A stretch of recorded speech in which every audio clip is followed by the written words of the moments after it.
Good morning, good afternoon, wherever you are. I welcome you to Ricochet Community Call number 12. We got some cool stuff to talk about today, so let's get into it. First on our agenda is to talk about the rexForce command and control model. This would be a new way to decentralize our workforce. Mike is going to talk about it and just run down there. Then we're going to move into routine recap and outlook of different areas of Ricochet, from the numbers, the business, to the DAO. All right, so I'm going to stop my share and give it over to Mike to talk about rexForce. C2. Let me share my screen. You disabled participant screen sharing. You want to make me a host? I'll share my screen. Yeah, let's do that.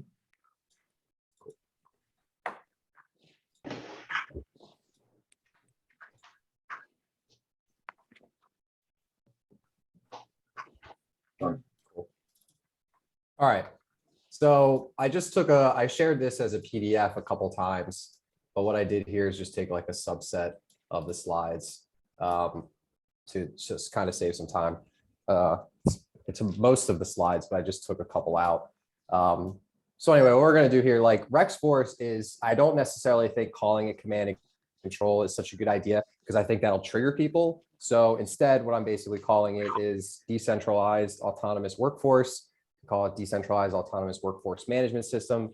But that's sort of the idea here. Is a competitive advantage Ricochet will have is that we just do human resources better. And I think rexForce will be a good way to do it, a novel way to do it. So I'm going to go over some of the background. It's inspired by command and control systems, which are most popularly implemented. Someone's echoing and needs to stop. Who's that? All right. So the design I'll go through the design objectives, why we're doing this, and I'll go through the different roles, this concept of lawful authority, at project management terminology, talk about a bit of the development process under rexForce. I'll give an example, and then most of this is going to be governed by a contract, smart contract. Someone's still echoing, I can hear it, and that contract will be called rexForce General. And then we have these base salaries for the different people involved, and then this concept of service records. So it's kind of a complicated system, but I'm just going to kind of give an overview today. Everything in the system would be done in a smart contract. All of the, basically your human resources and accounting responsibilities will be managed via smart contract that you're interacting with. So it won't be me or anyone paying you or managing you. It'll basically be the smart contracts and then the collection of everyone. So it's inspired by command and control systems. Command and control systems are appropriate for what we're doing here because the system is designed to empower designated personnel to exercise lawful authority and direction over assigned forces for the accomplishment of missions and tasks. There's generally 4 principles: empowering designated personnel, exercising lawful authority and direction, concept of assigned workforce or assigned forces, and then accomplishing missions and tasks. Also, it's just really important that when we are in a command and control system, we are using an agreed upon terminology. There is sort of a definition of the development. There's a clear terminology, and we all have and follow a joint set of doctrine and procedures.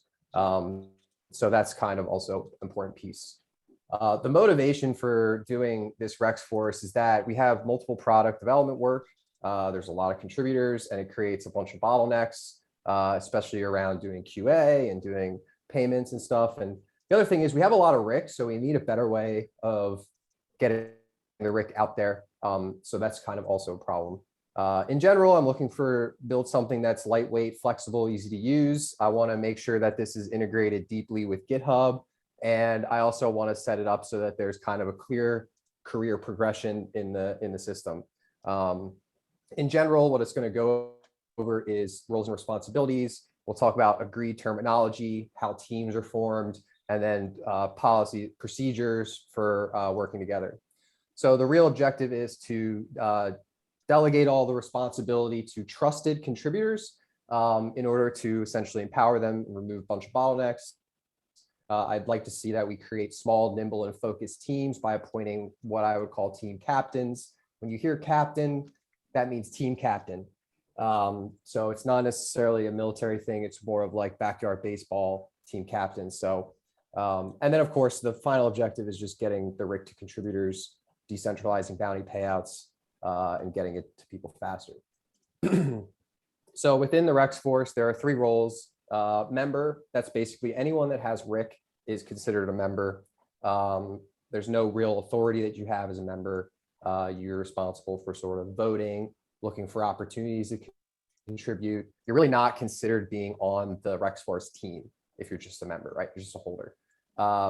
So specialists, this is the first and lowest role. Basically, these are stake contributors. The role is earned after staking 1,000 Rick tokens. And then the specialists are essentially participants in the discourse and GitHub. They complete bounties. They work directly with captains towards accomplishing milestones. And being a specialist grants you part of the team, and it's provable that you're on the team. So you can represent Ricochet in real life. You can tell people, you can put Ricochet specialist on your resume. That's kind of the idea. And then the highest role is just captain. So these are stake contributors with the responsibility for specialist work and rewards. So for the most part, captains will be bonded with 10,000 Rick. Similarly to specialists, 1K Rick, captains are responsible for supervising the specialist's work. They're responsible for creating and reaching milestones, and they also are responsible for paying out the bounties to specialists. And I should also say they're responsible for paying out the bounties for other captains, right? So captains review other captains' work. When it comes down to this lawful authority, I just want to be clear, like there needs to be a distinction of like who's officially a representative of Ricochet DAO. So like members, for example, like you're just sort of a member of the DAO. It doesn't give you really any authority, right? You can go around and say you're a member, but that doesn't necessarily mean that you have any special things, right? Anyone can be a member. When it comes to specialists complete bounties. That's their primary role. They're basically given a formal team role, and their authority is derived from 2 things. First, it's from the captain that onboarded them. And it's also the specialist's bond, the 1K Rick bond. Someone's talking. Someone's talking. Abscess. Gem Steel, please stop. Significant pain. Someone mute him. Today, period. This pain is What are we doing here? Can someone mute him? How do I mute? It is. You can mute them, just like Someone over there. here, Like, can you, I don't have my Zoom open. Can you mute that person? I can't mute because I'm not the host anymore.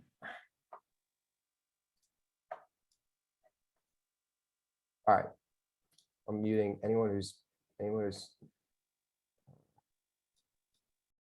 right, anyone who's off mute. All right, I'll just leave this over here so I can mute people. And one more thing, Sonny, I think I can make you co-host. I guess co-host isn't supported, so I didn't give you co-host. All right, so thanks for that interruption. Please just be a little more careful and mindful when you guys join with your mute unmuted. Where was I? Right. So that's specialists. Captains are responsible. Their authority is to create and complete milestones. Formal team role, highest title within Ricochet DAO. We're going to retire founder. So I will become a captain as well. Right. That'll be the highest role. There won't be anything above captain. Well, all the captains will be on the same level. Captains are primarily responsible for handling the management. So it's expected that they're going into GitHub, handling issues and milestones, managing people, supervising the specialists, making sure specialists are getting paid. And then their authority is essentially derived from this bond. So the captain bond of 10,000 Rick grants you access to a lot of the systems, right? So basically the main system is GitHub, right? So we will allow captains to have basically admin roles within GitHub. And then that 10,000 Rick bond is essentially a disincentive to misbehave because you could lose your bond if you misbehave, right? And that's sort of the same thing with specialists. The reason to have a bonded specialist is if you're just being lazy or whatever, and you're no longer really part of the team, or if you do something malicious or have misbehavior, the consensus of the captains and specialists can come together to essentially eject you and take your stake, so you won't get that back. One more other note, which is as far as how this looks to the external world, when you become one of these specialists or captains, you'll get an NFT. that'll be your proof of authority on chain. It'll be very clear who's a specialist and who's not a specialist. My hope is that people will use ENS and get names or aliases so that it's very clear that, you know, this specialist is this person or this user. The addresses don't, the ETH addresses don't really do that. So, right. So as far as some of the project management terminology goes, this sort of agreed terms like projects, you know, essentially, I don't know if it's better, it's probably better to say actually products. One of the main problems with some of the other, you know, teams that have done management is that they tend to organize around skills. And that's a terrible idea because that's not necessarily how the end customers see it. So rather than organizing around skills, the idea here is let's organize around products, right? So if you're on the rexForce, you're a contributor to a product, and obviously you have your own specialty, but we're not making teams around front end or back end and having people essentially do front end for every project. I mean, we have that now, but like people need to sort of specialize because otherwise we have a person that's bottlenecking two things because they're doing front end on this and front end on that. So it's just a learning, a good place to see where that broke down was sort of in SushiSwap, where people were just bottlenecks because there's like just two people doing infrastructure and they're on one product and the other. So in general, we'll just still do projects based on, you know, sort of individual initiatives. I have an example of a project, a proposal on the next slide. Captains will basically be responsible for making proposals. You know, in general, proposals should be, you know, for larger issues, for example, like, you know, Rex Bank V2, Rex Market V2, you know, those are larger in scope. You know, we want to understand how much we're going to spend to accomplish that scope, and then what the overall objective is, right? So, and then these issues, the milestones are actually part of GitHub. So GitHub has milestones. Project work for captains should be broken. A proposal can be broken down into multiple milestones, or just one milestone, but captains will be responsible for setting milestones. Important thing about milestones, which doesn't seem to be in this bullet point, is that milestones have dates, right? It's very important that captains can do the schedule piece. What separates captains from, you know, a good captain from a bad captain is that they can actually give a schedule for their work. And that's how project management is done: scope, schedule, budget. So we need to have like schedules on things. Otherwise, we don't know who's a good captain, who's a bad captain, right? Because it's very important. So, right. So captains propose these milestones. They can be reviewed, but in general, the milestones map to GitHub. And then bounties, these we refer to as issues in GitHub. So under the hood, it's an issue. Captains will break down milestones into bounties and attach rewards to them. So this is what we have now, except many captains will be making these bounties, and it won't just be me and a couple other people. So captains will also be tying the monetary rewards to the bounties. So at a high level development process, it kind of looks like this. We have captains that set the milestones, and then within one milestone, the specialist can help complete, you know, the subcomponents or bounties within that milestone, working towards achieving that milestone. In general, specialists will submit their work for review, for a captain's review. And once it's been reviewed and merged and things like that, then the bounties will get paid out. And then captains will have other captains review their own work. So whether or not to pay out a bounty, or sorry, whether or not to pay out a milestone to the captain, that will be sort of up to the other captains.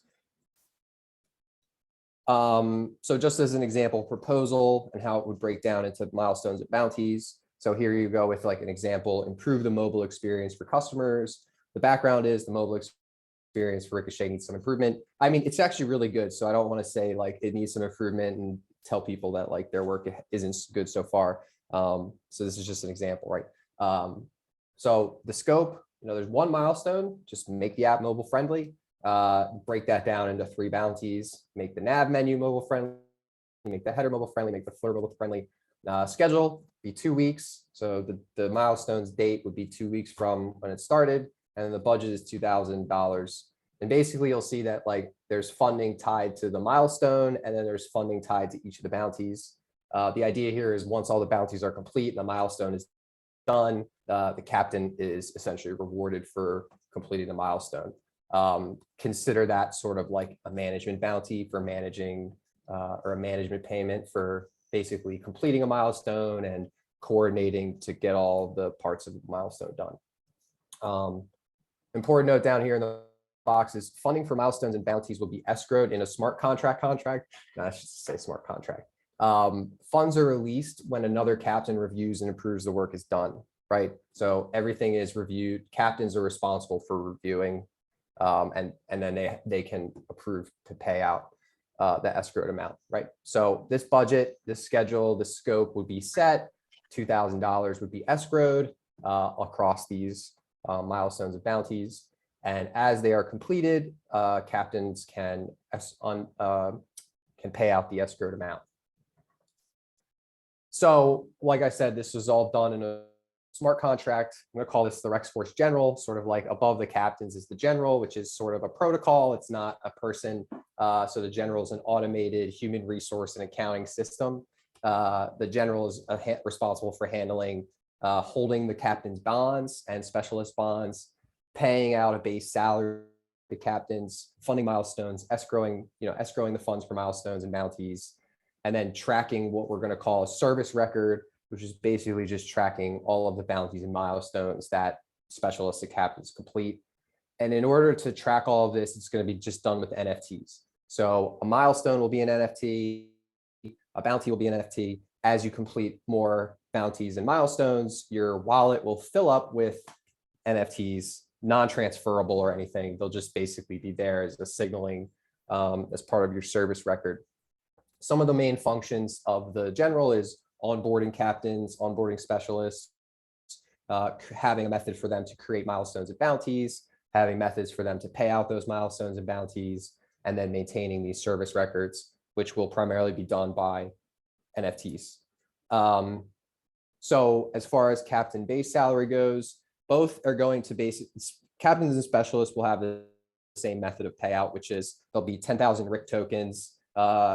You'll stake 10,000 RIC tokens. At that point, you earn 100% APY, which means your salary will be set to 10,000 RIC tokens annually.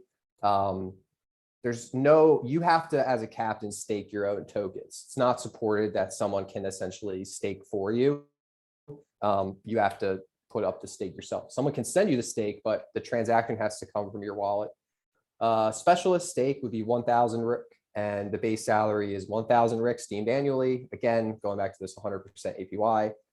This will support delegation. It just makes sense. Like new people coming to RIC who want to be specialists are probably not going to have 1,000 RIC. So it's up to essentially captains and other people in the community to delegate some of your tokens for the specialist. You just know that there's no reward for this, and when the specialist leaves, if they leave, they'll tap a stake. So stakes can be recovered when you are honorably discharged from rexForce. Stakes are lost if you're dishonorably discharged. Captains and specialists can resign, and then other captains and specialists can vote on whether or not your resignation should be dishonorable or honorable, right? So that's sort of the incentive mechanism to be a good team member. As far as service records go, there will essentially be an association between specialists and their captains. Captains will create milestones. You'll see milestones will have a RIC amount that has been escrowed. They will also have a delivery date. Like I said, the delivery dates are very important. It's primarily the only way we have to know whether a captain is good or bad. People should just get better at setting delivery dates. If you can't set dates, to be honest, you probably shouldn't be a captain.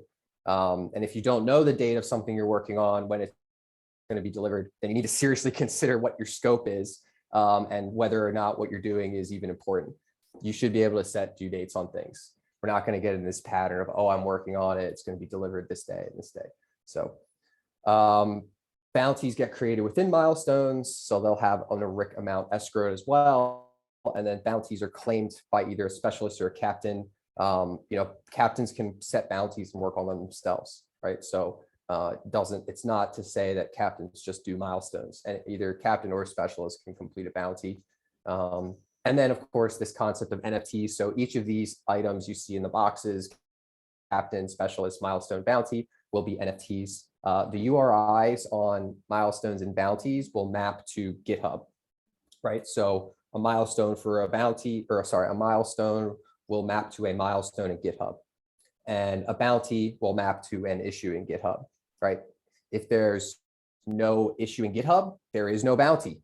That's just the way it's going to be. Everyone who wants to be part of rexForce will need to learn GitHub. Everything will be done in GitHub. Everything will be version controlled. Everything will be pull requests. So I'm sure some people will need to get up on that skill, but we can train you. Milestones are also just transferable. So if a captain wants to essentially abandon a milestone, that's fine. You can send it to another captain. Bounties will only be associated with the specialist after it's completed. So whoever finishes and completes the bounty first, that will be who's associated with it. It's not like it's not like you associate a bounty with a person before it's completed. If you want to associate a bounty with a person before it's completed, assign them the issue in GitHub. Last thing I have here is an example service record. Service records are primarily the way that we're going to have some kind of overview of what captains are doing, what specialists are doing. It'll specify the bond that you have. It'll specify how much you've earned by completing bounties and completing milestones. And then, of course, it'll have a catalog of all of your acts of service. These would be things like completing milestones or completing bounties, right? So it'll be really easy when someone would like to resign. It'll be very easy for us to just sort of look at their service record and see how they've performed. And if they haven't really performed very well and they've gotten paid a lot, it doesn't really make sense for us to give them their bond back, right? So, the idea here is like, if you want to participate in this game, if you want to participate in, the actual official team, if you want to go around and say that you're Ricochet Exchange, put in your header, then you'll need to have a captain's NFT or a specialist NFT. You'll need to be bonded, and you'll need to be participating. If you just don't want to do anything for a while, that's fine. But like at a certain point, it's like, well, you're getting paid, and what are we paying you for if this stream is and you're not here? So the incentive is to like show up, do good work. If you don't think you're going to do good work, you should resign, right? You shouldn't just stick around and linger and collect your stream salary. You're not going to have any of that, right? So that's it. Last bit was the service record. And yeah, I don't know if we want to do questions. I feel like it could consume a lot of time, but maybe we do it briefly. I'm going to stop the screen share. Let's just take one question from the chat, which is Trace's question on misbehaving. He's just asking for clarity on what that looks like. He suggested. There is. You have to understand that it's up to captains and specialists to participate. Misbehaving would be like going out in the community and making the project look ridiculous, doing something malicious in GitHub, doing something malicious in the project, just being a lazy, bad person, right? Like trying to do a milestone and not finishing it on time. The idea is that you should know kind of what it means to be like a good participant in rexForce, right? People will tell you too, like I will tell you, if you stake a captain's position and you start drawing a captain's salary, you set a milestone, put a date, don't complete it. I'm going to seriously like call you out and be like, yo, your first milestone, you didn't really complete on time. It's fine if things aren't completed on time, but if it's like a pattern or if it's like months late, if the scheduled delivery date comes and it's only like 10% done, you gotta wonder like, okay, maybe you should just resign now and take your stake back, because if you continue this pattern, you're going to lose your stake. It sort of solves this problem of like people just kind of lingering on the team. Like if you want to be here, you got to show up, you got to behave well, you got to like stick to the norms. What I would say is things that people's behaviors that are like outside the norm, like the expectation would be that you're like doing work, you're creating things. And like, if you're not, then why are we giving you a salary, right? Every captain and every specialist draws a salary. So, and we should be pretty like, we shouldn't just let people get paid for nothing. So Yeah, things won't be paid out weekly. Things will be paid out when they're done because the captain can just go in and mark it as done. And then that will trigger you getting paid for it.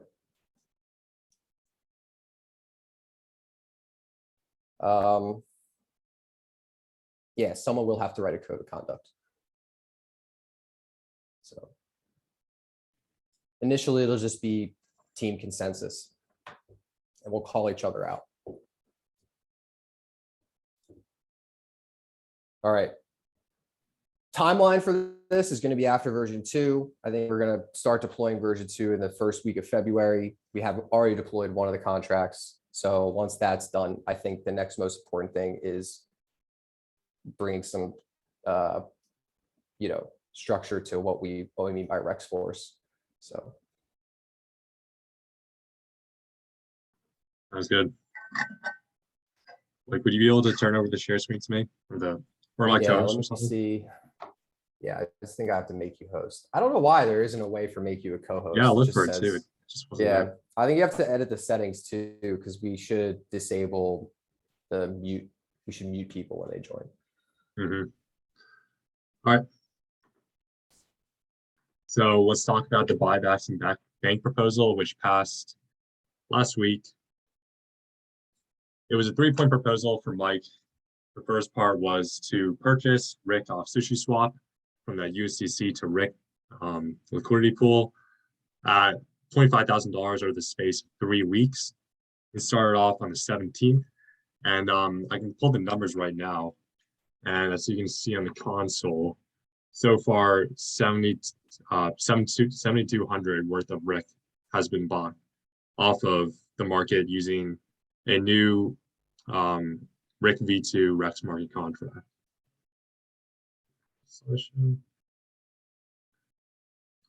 Funding of the Rex Bank has ended, so that $75,000 worth of streaming that went into the Rex Bank for liquidity there has been terminated, and we have deployed a USDC collateral and Rick debt Rex Bank, which will be funded through 1-19. I'm not sure what the streaming rate is in there. I think it's like 100K. Let me get the number.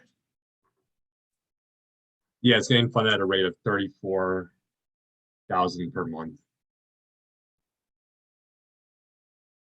Like, any idea how long they'll be funded for? Probably 3 weeks. 3 weeks. 2/7. Yeah, so February 7th is when it shuts off. yeah, so if you want to be big brain and short Rick, you can use that. If you want to be big brain and borrow against your USDC to get Rick for leverage and governance votes, that's there too. So that's 2 purposes for that kind of Rex bank right there. And yeah, that's just of this proposal. It's been in action and it's been working. And Mike, do you want to just talk about a little bit on the price action or some things like that? Yeah, I actually didn't see this slide. I would have grabbed some stuff for this. So apologies, but let me just pull it. I use Dex tools. So average purchase price of Rick is about $1.25. The current market price is about $1.13. The buys so far, it's bought about 4,000. Actually, I don't know if I don't know if this goes back far enough. This goes back to the 21st. I noticed that Dex Tools doesn't go back that far. But yeah, I think actually it's about 404 or 4,400 Rick has been bought for that number that actually it's probably more than that. Anyway, this only goes back to the 21st. Since then, 4,000 has been purchased, and that's about $5,000 it was used to purchase that. So far in ETH, we've spent about 2 ETH buying stuff back. So, and yeah, I mean, I think first of all, I didn't want subsidies to continue because everyone was getting Rick at a massive discount, and that's not right because they were like Rick rolling and stuff. Secondly, it's pretty obvious that things were really, really a little crazy in the market and that we were headed into this downturn. So I thought it would be a good time in the event that things did get bad, to have a good amount of buy pressure just coming into the market. Also, everyone wants more liquidity. So that doesn't have to mean adding stuff into the liquidity pool. Adding things in the liquidity pool is one of the most risky things for a new volatile token. So rather than add funds into the liquidity pool to get LP tokens, it's really easier if we just start buying it back. That injects liquidity into the market, even though it doesn't necessarily increase the total liquidity in the pool. And then, yeah, having the funds pulled back into the Rex Bank, next time, eventually the market will overheat, right? As these early stage projects do. And so people who want to make markets, they can provide liquidity when it's needed. So if there's sort of this blow off top, it really makes a lot of sense for someone to step in and provide some liquidity by selling a bunch of RIC short and come back in. So I don't really expect that people will do that in this near term, but again, like just adding liquidity to the market, like the liquidity is there. If you would like to go out and borrow it, it's there. If you want to play market making, but you don't want to hold a bunch of RIC, like you could, put down dollars and borrow some RIC. So yeah, it's kind of, I would call like the Rex Bank with RIC borrowing is like an advanced feature. I'm not sure how much use it'll get, but I'm sure when the market blows up, someone will borrow and dump to provide liquidity, and it'll probably be a really, really good trade to do. Because we all know, like when something goes parabolic up, it's going to just come back down. I mean, that's the way it works. So that's it. That's all I have on that. Great. All right, so let's talk about Ricochet V2 and the progress that's come along there. Yeah, great. So we deployed the first contract that has version 2 features. So the main features of version 2 include using this like base contract, base Rex market contract, distributing the fees a little differently, using IDAs to distribute the fees, which saves on gas, and then also adding a referral system, Rex referral system. So the first market that includes all those features was deployed. When I set up the buybacks, I also set up the referral thing. I think I put this out in my my action plan like update in proposals. So when this is all said and done, I can kind of just go through the accounting and just make sure everything added up. The two-way market, which is brings in this internal liquidity, internal swaps, is completed, and we're doing a final testing on it. As far as a V2 launch timeline goes, the contracts will be complete by Friday, and then the following week, so the week of the 31st, we can start deploying some of these two-way markets. We can replace, I think initially it's just replace the ETH and wrap Bitcoin markets with the two-way markets. And then next week, we'll also have to work on getting the Rex referral system front end set up, so people would start referring people to the system.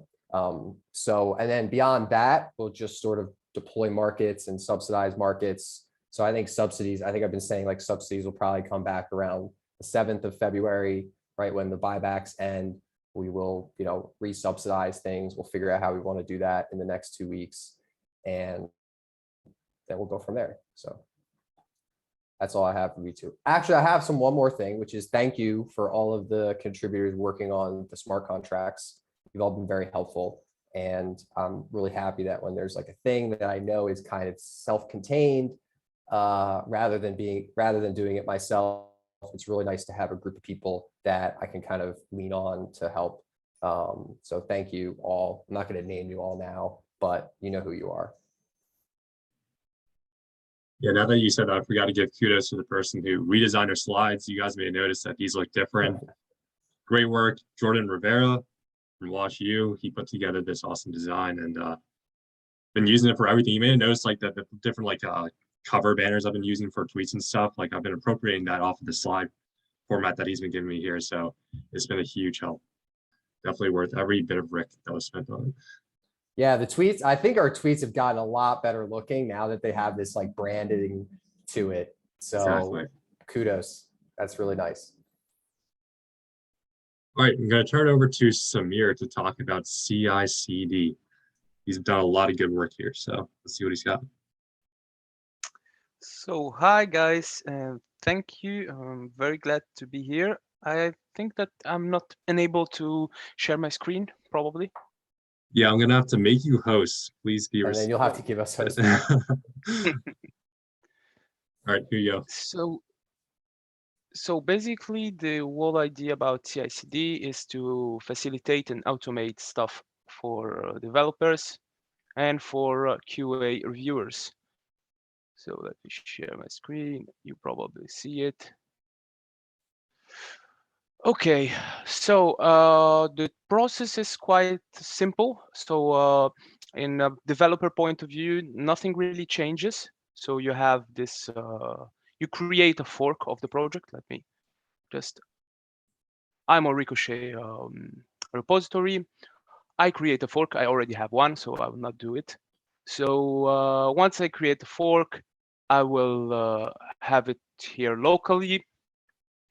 I am just editing something just to show you how it works. I will edit the banner, like test. Smart.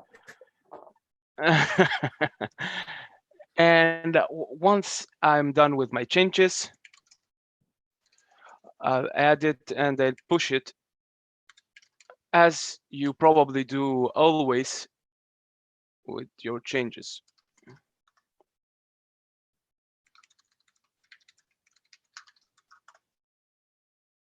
Okay, once this is done,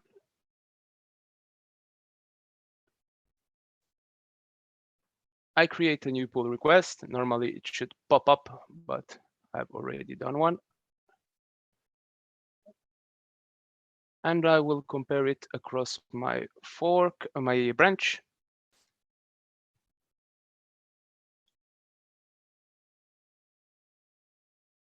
Nothing to do. Oh, this is the. Also, I don't think you need to even demo this. Can you just go to JSON, the latest pull request? You can just open up Yeah, the GitHub Actions. just from give there. me 1 second. Forgot to commit. Sorry, guys. So now the pull request pops up. Once I create the pull request, a bunch of actions are executed. And let me just show you what is happening. So I have my local branch. I created a pull request. So there is a bunch of automated tests that are done. There is for sure lots of improvement for this. So I will be very glad to continue working on it with some improvements. So please write me messages about it if you have any ideas. So once the pull request is submitted, we create an environment on AWS. And in a few minutes, a new front-end instance with the changes that we have done will be available to a URL. And to finish this workflow, once everything is done, everything is tested, the pull request is closed or merged. So if it's closed, we destroy, in both cases, we destroy the pull request environment.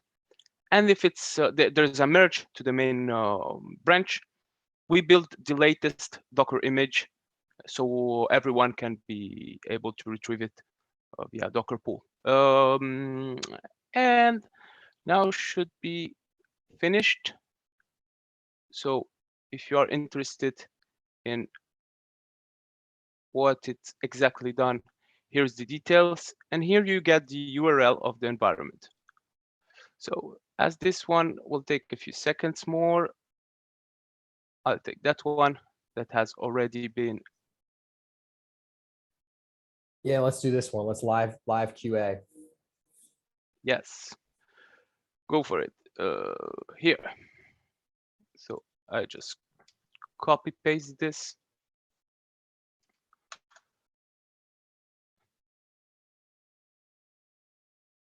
And here I have this new environment that has been created that includes the changes in the pull request. So I don't know exactly what should be. I think you need appearing here. HTTPS. I noticed that if you I think if you don't do HTTPS, it like doesn't connect. Or you have to Okay. click connect your wallet. You might have to click connect because you never connected to this URL. Probably. Okay. Yeah. Here we go. And so what was this? See, this is why this is why we don't do live demos. We use videos. And let's bring it back because for time we have to go on to the next thing. But I want to add what I Okay. want to say while you transfer host back to Sunny is that this is big because the prior workflow for me to QA stuff was I would have to pull your repo, I would have to npm install the packages, and then I would have to npm start, and then I'd have to go and look at it on localhost from there. And then also everyone is doing that on different hosts. So so this is great because it's just takes that whole 10-minute process down to like a short click. So, you know, for every issue we're on issue number like 200 or so. You know, that's 10 minutes. It's like 2000 minutes. There's a lot of time to QA everything. So now it's not. The other added advantage is, did you move the host back? Do you want to figure out how to send the host back to Honey? Great. The other advantage is that anyone can do QA. You don't need to know how to use GitHub to do QA. The only thing I think we could do a little better is we could expose the Git, and we talked about this in development this morning, is expose that URL, because I'm still taking like 10 seconds just to go and get the URL. It's not a lot, Yeah. but you know. This is so. the kind of improvements I was talking about previously. So please feel free to submit any request. Great.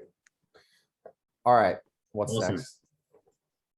All right, let's talk about Biz Dev. So two kind of partnerships that I've been in communications with over the last couple of weeks have been with Minerva Wallet. Unfortunately, Marcus, who represents Minerva Wallet, just left, so just missed this. But yeah, they do have basically a mobile wallet that gives Wallet Connect access to various dApps, and Ricochet will be one of those dApps in like 1 or 2 weeks. So looking forward to that, giving additional, convenient access to people to stream invest with Ricochet Exchange. The other thing here is with CoinShift. I did an AMA with them last week, or yeah, it was last week, I think. And we talked about basically treasury management applications of Ricochet Exchange for responsible investing and stream salaries and the whole kind of real-time finance shebang. And yeah, they're definitely interested in using us for treasury management tool for treasury diversification, automated investing. And it's been a good conversation so far, and there will likely be something that comes out of it. So next part here is marketing. So I have been working on just talking to different rexForce members and getting their takes on what it was like when they saw Ricochet. Initially, what made sense, what didn't make sense. And it seemed that a lot of people clicked when they realized that Ricochet was a dollar cost averaging. One of the big parts of Ricochet is it allows effortless dollar cost averaging. And so I kind of tweaked the message here to make sure that those kinds of services that Ricochet provides are apparent up front. And this will also be reflected on our new landing page, which is being worked on by rexForce members Fidelity and then one of his friends who's also working on bringing this site to life. I'll actually pull up we have time. I'll circle back if we have time at the end. But yeah, there's a new landing page coming out. It's going to be great. And I'm going to be seeing what it looks like on Wednesday. So update on that soon. Next part here is I'm working on a content creation engine. So basically this will look like this. So every week we're going to be putting up some kind of different kind of content. So this week it's the community call and then the community call recap. On the next week and every other week as a result, it'll be me, I'll pick a subject and then we'll have someone generate graphics around that subject. We'll write a Medium blog and then we'll put out a Twitter thread around it. And so it's kind of like a bi-weekly sort of, introduction of different kind of topics around Ricochet Exchange to really flesh out our value prop here, and convey that we're creating different new things and keep up to date with the latest stuff with Ricochet Exchange. So it'll be a good kind of a way to keep up to date and put out valuable content. So that'll be worked on by the rexForce members responsible for media creation and business development. So that's starting to get rolled out, and you can see it in action with the latest content we've been putting out. All right, this is kind of a media kit around coloring and the kind of graphical schema of Ricochet Exchange put together by Jordan Rivera, the person who created these slides. This is out there, and it's kind of our sort of newish style. So this is what it kind of looks like. All right, let's move on to the quantitative review and turn it over to Mike to discuss the latest in the numbers. Yeah. So I don't know if anyone noticed the Dune dashboard's broken, but like I think people understand that like when I work on something, everything else gets neglected. So the Dune dashboard's been neglected. Would love someone to step up and help out with that. But here are the numbers we pulled. So total value streaming is about 700,000. I don't have the weekly changeover change, but I'll just let you know that like that is mostly subsidized. When we closed subsidies, we had a brief look at what it looks like without a lot of Rick farming or Rick rolling. And the real volume in there, I would say, is probably like 10% of that 70,000. I think we dropped down to about 55,000. So it's probably a lot less. There was really no growth between V0 and V1 subsidies, which was kind of sad, but everyone should be aware that like that number, is mostly subsidies. If you annualize that, you get this 8 million figure, which is 160,000 in revenue annually. And then of course we have the Rick price and the Rick fully diluted value. The treasury balance. So in total, there's 132,000 on loan, and in the treasury, there's a total of $192,000. And maybe I missed something. I don't know. Maybe I'm missing something. But so a lot of the assets we were holding haven't gone up since the last time we spoke here, and that's because everything in the market went down a lot. So I don't know. We might want to consider in the future like not holding risky assets and instead just going back to dollars, because we'd be much better off if we had been selling all of our stuff. And then, yeah, so the US dollar coin on loan right now generates about 15,000 in revenue. And then the treasury still has about 8.27 million Rick tokens, which if you multiply that by the 1.2 is about 8.4 million tokens. So yeah, this is where we stand right now.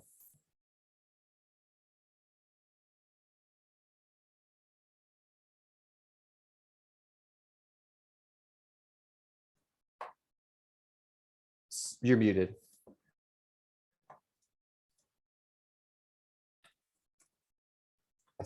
I still think Sonny, you're muted. You've been muted since you started talking. Oh crap. Yeah. All right. Yeah. All right. So that's great. Let's talk about that bounty volume. Want to discuss this, Mike? No, you can put it. You can do it. It's fine. Oh yeah, sure. So this is basically a chart that breaks down the value of bounty payouts over the course of the weeks from the 4th of November to the 24th. So this week, and yeah, as you can see, it's like kind of on a moving average basis. It's a steady growth. If we put this on a monthly basis, you just see bigger and bigger. So yeah, I mean, it will be interesting. I probably should have added a cut here that shows growth by different areas, so front end, back end, etc. But yeah, we're trying to push out more Rick to our contributors, and this is definitely one of our important metrics that we're trying to see go up. Mike talks about constantly we got to get Rick out there to people to compensate them and to get it into circulation, because that adds liquidity to the markets. And so far it's been working. And I think the C2 model, or the decentralized autonomous workforce model that Mike went over, will definitely help accelerate this. And hopefully this will be going to the moon soon. Yeah, and I would say that this chart is just a measurement of the momentum we have. So like when you see like weeks 9 and 10, no payments go out, just no one's working, right? Momentum has stopped. We're starting to build some momentum but it's really like, can we maintain that momentum? Can we get, can we continue to be doing work and paying people for work? And yeah, I mean, what I'd like to see is that, more bounties are going out, for a company, for an enterprise, $20,000 a week is not that high, right? If we have a lot of people working, I would expect that number to be closer to 100,000 a week. And so, as we get more people and as we have more people managing other people and actually being here focused on this and not focused on all the other stuff, that will be, when that happens, we'll see it in this chart, right? We'll see it because we'll be consistently paying people out. There'll be some volatility week over week, but everyone who's here will be focused and things like that. So yeah.